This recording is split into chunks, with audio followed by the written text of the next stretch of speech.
Have any of you guys played EVE Online? I have, yes. No?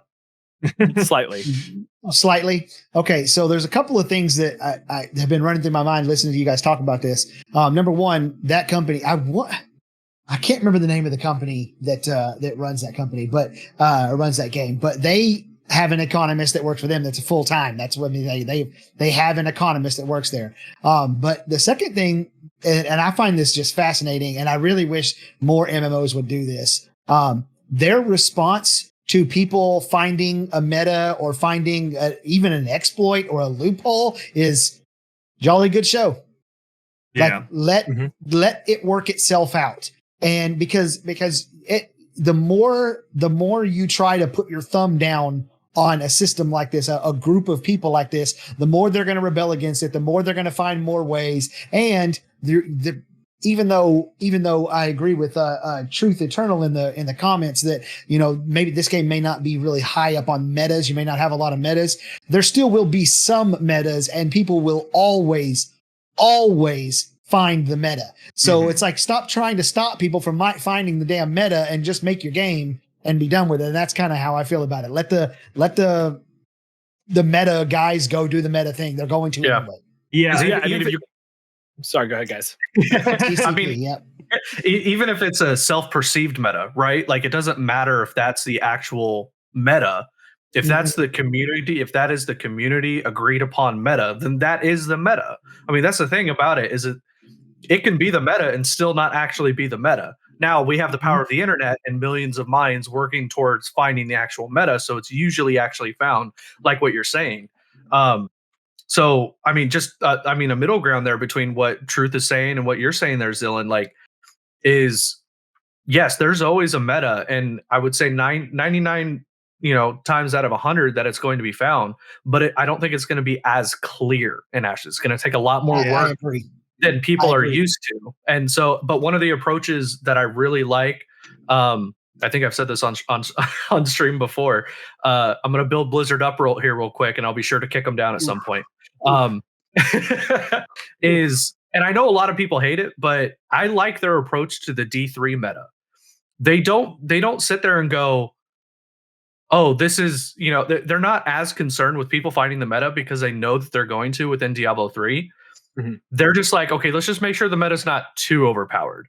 And then the next season we'll introduce a class buff to another class, and that will shift the meta in that favor, or it'll switch up the group meta or the duo meta or something like that. I think so. It's not about like preventing a meta. It's about more being in control of what the meta could potentially be. Yeah, and I think that's the biggest thing for me, is make sure that the meta isn't so obvious that something is just overpowered and you literally just can't play anything else because it's just that powerful, right? There needs to be some margins there where the meta isn't that much greater than something that isn't the meta.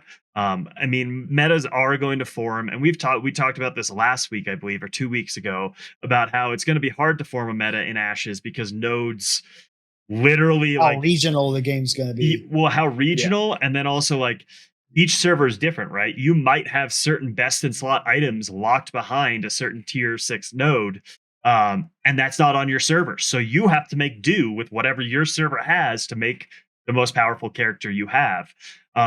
But making sure there isn't a build that is just straight broken is super important, because people stop playing at that point if they feel like it doesn't. This is the only option, or there's only 4 options, right? Like there's one for each DPS class or each role within the game. Each of the Trinity has like 1 or 2 options. At that point, it's like, oh shit, I don't really want to play this anymore. Well, and going back to kind of an economic meta, the concept that Xillin said is CCP is who runs. Yes. I knew this one. Yeah, the Chinese Communist Party runs EVE, but not quashing, of course, these kind of meta ways of making gold and embracing the where somebody found a gap in the market or a way to manipulate the market, right? Things like that can be great because those will shift pretty consistently. If you kind of put the banhammer down on all those unique little things, then it just there still is a meta. There's still a meta. It's just that the meta is this is the best ore to farm for your gold per minute. This is the best fish to get for your meta per minute, for your gold per minute. And you just sit there and then you're still grinding gold. It just feels extremely boring. Yeah. Right. Absolutely. Well, it's the idea. I know I've said it a lot in balancing discussions that I've had with people in Virtue, and when it comes to balancing, I'd rather them lift up the bottom than knock the top down, because the top is usually the fun thing to play. Like, and so let's make everything else more fun to play rather than knocking down the top. Now, to what Bart is saying, if it's broken, absolutely, it needs the nerf hammer thrown at it. If it's broken, it's too OP, absolutely. So, I mean, there's a sliding scale there of what it needs to be within. And I think with them having the secondary class, and then even the augments within that, they have room to play with. They can allow a rogue mage fire to be meta, but the rogue mage ice isn't. And and that's okay. Like I really believe as a gamer that that's okay to make that decision, to allow that to exist for a little bit, and then if you want to mix it up, then throw something in that mixes it up a little bit, as long as nothing's just ridiculously overpowered. And you can't do this whole comparing the top to the bottom thing, because I feel like where a lot of games go wrong is they try to compare the top to the bottom when they need to compare like the top 10. They need to make sure that those are like the top 10 are within a reasonable range of each other, then the mid 10 and then the bottom 10.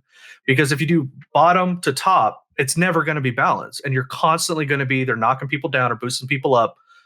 Allow there to be a weaker class, allow there to be a stronger class. And the reality is, without DPS meters, not a lot of people are going to know that much. So wow, 100%.